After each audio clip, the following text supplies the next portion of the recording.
we're wronged, is there anything sweeter than revenge? The answer is no. Whether that revenge is just a simple smile on your face or showing your boss who's really in charge. Today on rLounge, we see how sweet it really tastes. Up first, tow the car and ask questions later. Neighbors use my property as their own, paid for a new fence. I recently bought a house and have been having some work done before I move in. It was empty on the market for about 6 or 8 months before I bought it. One morning, I got a call from a contractor asking me about moving the cars in the driveway, and of course I had no idea what he was talking about. I hadn't moved in yet. I left my job site and drove nearly a half hour to get there. As soon as I arrived, the people on the east side of me were walking towards the cars. I asked if they were their cars and they said yes. They told me that they had been parking there for a few months with permission from the owners. I informed them that I was the new owner and they can't park there any longer. We went back and forth, and with the intention of being a good neighbor and trying to show me some goodwill, I agreed to allow them to park there for a few more weeks until I moved in, with the agreement that they would move them by 6 a.m. every morning. The rest of the week went by without incident. The contractor called me about scheduling a walkthrough on Saturday, and we set a time for early afternoon. When I arrived, there were 4 cars in the driveway and nowhere to park. The only on-street parking is 2 blocks away. I called them and asked them to move their vehicles, reminding them of our agreement. After 20 minutes, they finally came out and moved them. Speaking with them, they claimed to have misunderstood and thought our agreement only referred to weekdays and not weekends. I corrected them and moved on. Sunday morning, I grabbed a trailer and loaded some furniture to take over and store in the garage. Once again, there were cars in the driveway. I called them and got voicemail. I texted and said they had until a tow truck could arrive to get them moved. No answer. I called the tow company. 45 minutes later, 2 tow trucks showed up, backed in, and hooked up to the cars. All of a sudden, the neighbors were home. They ran out to stop their cars from being towed, and it ended up costing them a little over $300 to get them unhooked. I called my contractor and asked if he knew someone who could put in a driveway gate, and he did. I let the neighbors know that they could no longer use my driveway. On Wednesday, I get a call from the gate installer telling me that there are cars in the driveway. I called them and said tow trucks are on the way. They moved. The gate was installed, and I went by to pick up the opener that evening. The neighbor husband came out to confront me, and I opted to just call the police department and deal with it legally. That Saturday, I went by to accept an outdoor furniture delivery and check on things when I noticed a towel beside the pool and a small kid's flotation device. My initial thought was that I just hadn't noticed it before, so I wrote it off and threw them both in the trash. On Saturday, the movers arrived with everything and we began moving things in. About 7 p.m., my daughter and I left to go grab some dinner, arriving back at the house around 9:30 p.m. The neighbors were in my pool. They were hanging out and using my furniture. When I opened the door and began raising hell, they told the kids to go to the house, and the children ran to a corner of our fence and just walked through. They had cut out the privacy fence so it could be removed and had been using the pool at their leisure for who knows how long. Again, I called the police and filed a complaint. The dad was arrested for trespassing, DPP, and an outstanding warrant, and the oldest boy, 20 male, for an outstanding warrant. I replaced the fence with a new one because they had destroyed the posts, runners, and pickets by removing and reinstalling the panel. Small Claims awarded me the total cost of 83 feet of 8-foot privacy fence, which came out to $3,800. The following Monday morning, around 5 a.m., their cars were parked in the street, where there's no street parking, so I made a phone call. They were gone when I left at 7 a.m. I haven't been paid yet, but I did notice a for rent sign in their yard this morning, so that's just as good. Good riddance. Edit. Update. 1. For those of you suggesting the security system, one was installed that next week, along with 6 cameras around the house, a Ring doorbell, and a fence around the pool itself to keep the dogs and my grandson out of it. I'll be closing and covering the pool in the next few weeks. 2. Met the owner of the house yesterday evening. The house will be empty by the end of the week. They were evicted for non-payment of rent, likely due to tow charges and the husband not working because he was incarcerated, where he remains. Warrant was for back child support. Wife apologized and claimed that she was told they had permission to use the pool. They didn't. 3. The material for the fence was purchased through my company account. I'm a structural engineer and commercial construction manager for a large, local general contractor. Only 2 posts had to be replaced and a handful of runners. The rest was just 8-foot 1 inch by 6.5 inch pressure-treated pickets, which cost me $2.60 per stick, times 210 pickets purchased. The rest was labor and fasteners, so altogether about $900 for materials and stain, $150 for a dumpster, and the rest went toward labor to finish it on a weekend. Fun fact, I'm also a property investor flipper, been in construction, commercial, civil, industrial, and residential for 35 years. Not my first fence, not my first a-hole neighbor. Before the paint experts jump on board, I know how long I have to wait before pressure washing and staining the fence. 4. The petty was only my twisting the knife by having their cars towed from the street when they weren't affecting me at all. The community has some responses. Salt Pepper Sugar Blah said, "You dodged the worst neighbors ever. At first I thought they were inconsiderate. Now I'm convinced that they are just trashy." Make Way for Doodles says, "This descended straight into criminal." Sexual Pie says, "I'm just glad it didn't descend into violence. But if they had warrants, they were probably trying to avoid extra attention." Violet Overcast says, "How ridiculous. The level of entitlement some people have is astounding in all the worst ways." Coder Joe 1 says, "What a debacle. You're lucky they didn't get hurt on your property and try to sue you for it." Oh wow, thank God they're out of there. What were they thinking? What a total lack of respect. It's sort of gross to think that they've been doing this for so long and just getting away with it. What else did they do? I wouldn't be surprised if they went into the house at one point too, totally playing the system. Why do people think that they can just get away with anything? I'll never know. Do they just not care, or do they just not care about the consequences? Do people literally think they're not going to get caught? They clearly think they're above the law. You handled the situation well, and that's probably because you're used to people like this, unfortunately. I feel like this could have gone so much worse if you didn't have the experience. Up next, an eye for an eye. Weird girl gets perfect vengeance. I was made fun of often in school. I moved to my district in 6th grade, and all the way through senior year I was hardcore bullied. Not just by only girls, but guys bullied me too. For some reason it hurt me more when girls did it. Not gonna lie, they probably had some pretty good reasons. I've always had ASD and was diagnosed Asperger's when I was 9.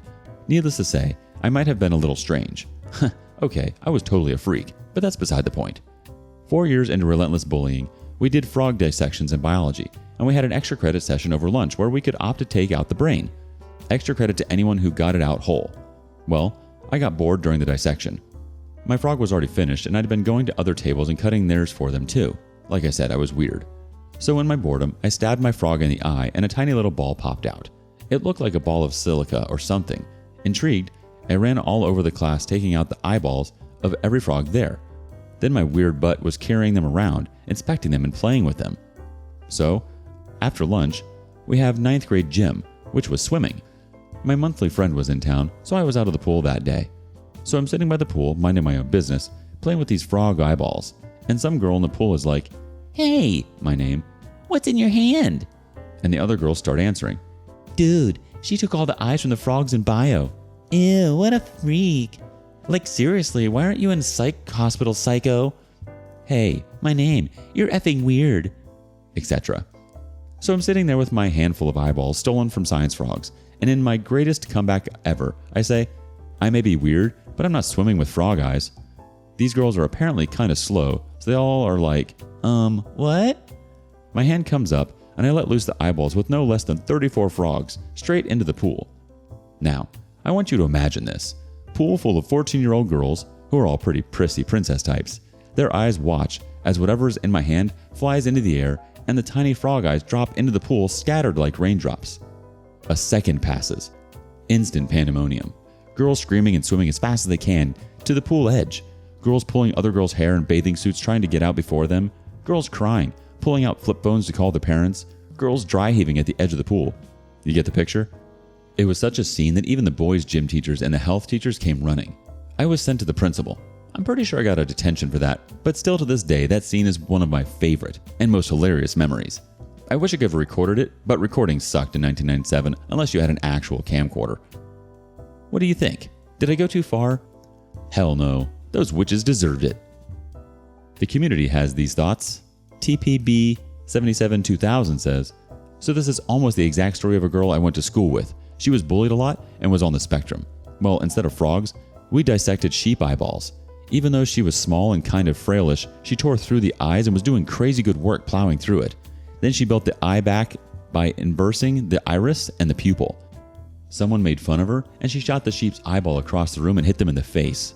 Such a good shot, Kobe would be proud." Anti-Gravity Turtle chimes in, "I imagine this didn't really do anything to improve your social standing." Indigo Wolf adds this, "Bullies don't care. If you try to do normal things to impress them, they just mock you further. You don't improve your social standing until you start kissing the butts of the popular kids. F that. I was homeschooled until high school. I had no idea how beautiful I was. The popular girls had two reactions: either try to get me in their clique because all pretty girls belong with them, or they were afraid I would take over, and so they tried to destroy me. Having grown up with mostly animals instead of people, I was immune to their verbal bullying. I just pictured them as the little rooster that would crow in the big rooster's face, but had nothing more to offer than noise. I started collecting anyone who was an outsider, anyone who had no friends, anyone who was a little weird, and turned them into my own group. I didn't lead them, I just had their back and offered friendship. Man, the popular kids hated me for that. The defining moment was the day I asked my dad advice about a bully that seemed to be wanting to make things physical. He told me that if she laid a hand on me, I could make sure she never did it again. Even if I got in trouble at school, I would not be in trouble at home.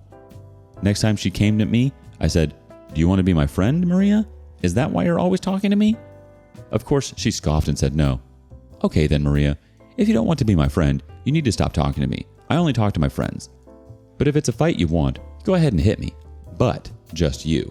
I know your friends would be happy to help you fight, but that just means you're admitting you can't take me one-on-one. So let's do this, right now, just you and me. Prove to your friends that you're not all talk." She did the whole, "You're not worth it," and walked away. She lost her queen witch crown because her friends realized she had no power. Other queen witches stepped up, but never effed with me or the people under my protection. I don't think you went too far at all, OP. Nobody deserves to be bullied. There's no excuse for that, no matter how weird or strange you might think you are. I'm sorry you had to go through that, OP, but you definitely got yours in the end. And I feel like when your school is asking you to dissect things, there's bound to be curiosity. That's what the class is for. It's supposed to be a safe place to learn and discover, and an eyeball isn't going to kill anyone. Were you bullied growing up? How did you get revenge on your bullies? Lastly, if you can't beat them, find a loophole. Boss didn't want to approve a short leave, so instead I availed a long one. I'm sorry this became too long. I work with a large organization having multiple branches in every state across the country. I am the head of one such branch. My boss, the regional manager, controls around 15 such branches in a regional cluster. During August this year, I asked my boss for a 5-day leave in September, which he had promptly granted. I then informed HR about it, suggesting him to temporarily arrange for somebody to run my branch for the week. This was required because, 1, due to some corporate directives, some of the branches including mine could not run without a branch head being physically present at the office.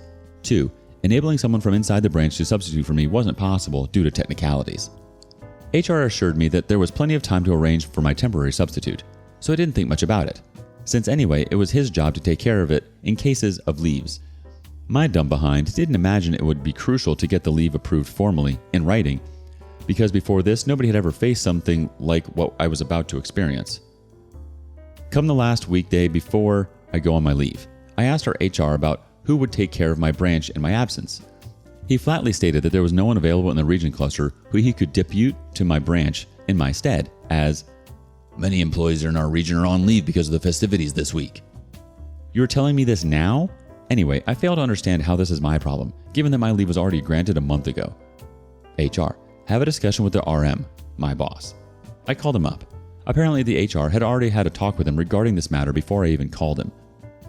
How could you intend to go on leave during the time when we are already under so much pressure due to this sudden staff shortage? On top of that, our company's audit is due next month. But you had already approved my leave 1 month ago. No, I'm sure I must have said that. I would think about it.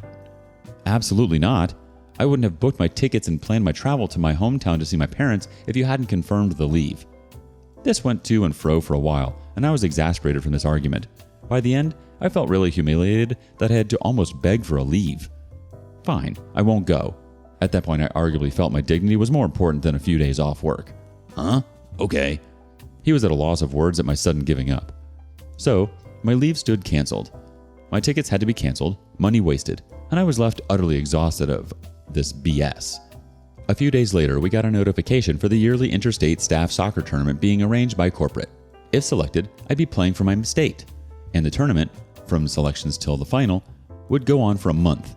Soccer happens to be one of my favorite sports, so guess who just applied and got selected in the state team? Now, here's the funny thing about sports and activities that are arranged by our company's corporate center. The top management takes these seasonal events very seriously. If you are a participating employee, nothing or nobody on this planet could make you rather go back to sit on your chair and mind your job instead of participating. So, as it appeared, although not on a leave per se, but I was all set to go on a month-long tour across the country, playing soccer without having to worry about managing a branch and getting paid in the process. Even irrespective of my leave fiasco, this was a dang good thing to get involved in.